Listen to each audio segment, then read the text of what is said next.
Tell you what, some people who comment on my videos haven't quite got the idea, you know what I mean? They haven't quite got the old message, you know. Over 3 years worth of broadcasting my views over the internet, you'd have thought that some people would have started to have kind of like got the message just a little bit. Don't you think? Don't you think? You know what I mean? Don't you think? Just a tiny weeny itsy bitsy bit. Alright? It could happen, you know. Just watch it, you know, go back, you know, type in some searches, go to my channel page, use the search facility, search some of the videos, try and find out more about my argument, you know what I mean? But no, do people do that? Of course not. This is a comment on the Halloween 2010 warm-up summoning demons type video. And it says, to solve the question of whether these beings exist, you might place a video camera over the cup so whatever images may appear would show up on the recording. How would that help? How would that help? I mean, if something is emitting visible light, or indeed is somehow receivable using visible light technology, then obviously a visible light camera would be ideal. However, to the most part, people who are spiritualistic assume that there is some other form of matter which is not physical and which does not actually react to visible light, which does have some kind of presence, but it is not detectable by modern day technology. For instance, if ghosts, just by example, if these hypothetical ghosts actually were beings that were either made out of visible light or indeed reflected visible light, much like you or I do, don't you think you would meet them when going shopping? And see them when going shopping?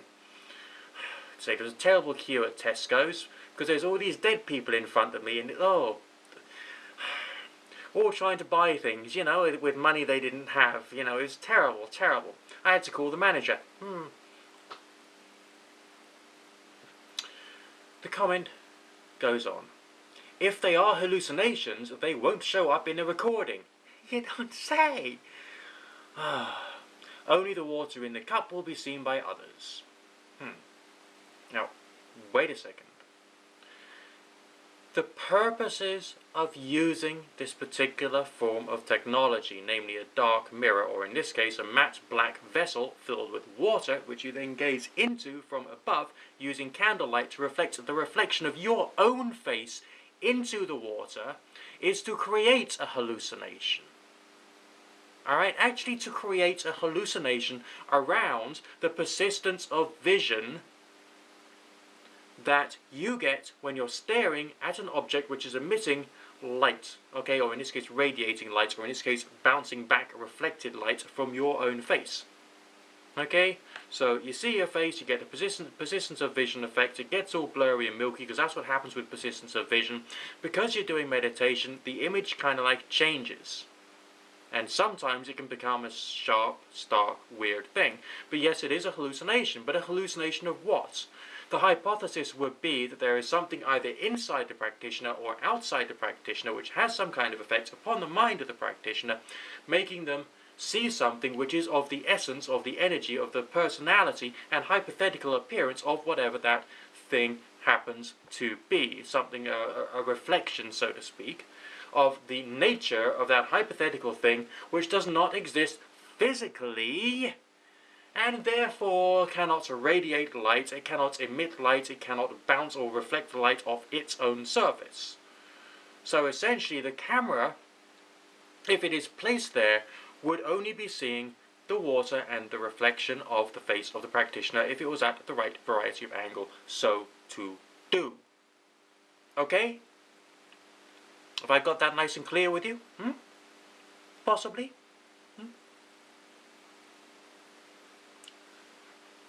Then it goes on. If these beings are real, then the video camera should get a recording of them that others can see. No.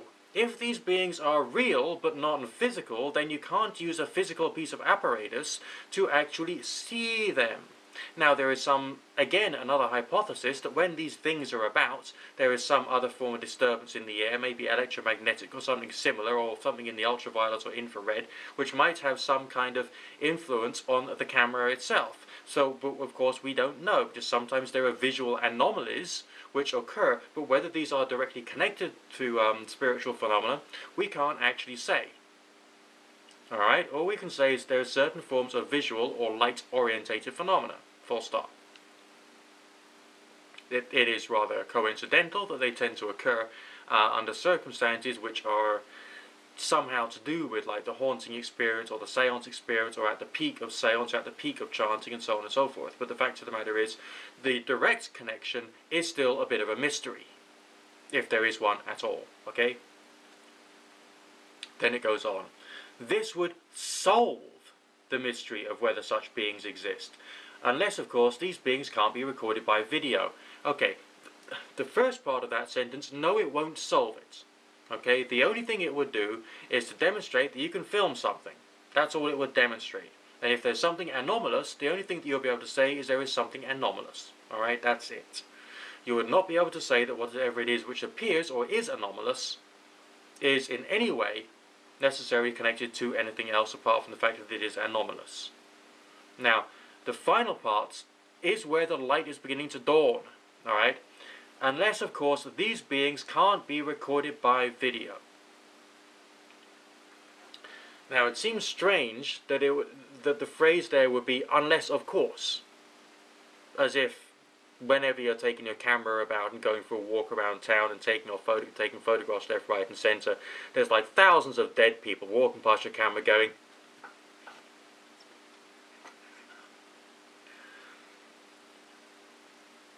does that happen all the time? No. Because it's more likely, on the basis that there is some kind of consciousness outside of the body, that it would work in a different way to physical nature. Okay? Just wanted to make that clear. And I'm looking forward to speaking to you again very, very soon.